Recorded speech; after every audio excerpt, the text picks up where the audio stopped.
This is Decision 2010. Tonight, a debate for the U.S. Senate. Mr. Schumer, why did it take you so long to take a public stand on this issue? Well, let me say, I said from the very beginning when it became controversial that I was not opposed, for the obvious reason that the Constitution protects it, and people from Newt Gingrich to Mike Bloomberg have said that. But I have tried to put my energies into ground zero where they can be most productive, where I can have a real effect. I've worked really hard to make sure that ground zero is rebuilt.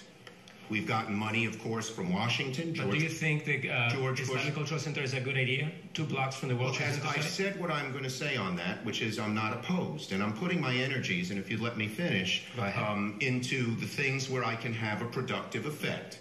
1, rebuilding ground zero.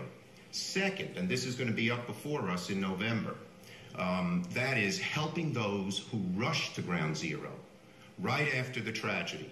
These were first responders, firefighters, police officers, some of them average citizens. They got all kinds of particulates in their lungs. Now they're getting ill.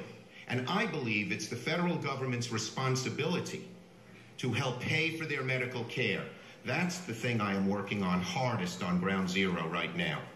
So you said you're not opposed, but do you think it is a good idea? I am not opposed. Mr. Townsend, do you think it's a good idea? And also, I commend the Senator's work and his help in rebuilding ground zero and his work to provide benefits to those who suffered because of their rescue efforts.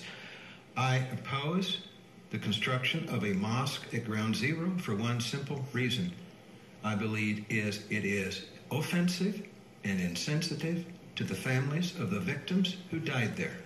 So do you think Muslims have the same right as Christians in this country to build houses of worship? I sent a letter to the imam and suggested that if you are truly interested in healing the wounds, you should put your mosque somewhere else. It just does not belong at ground zero.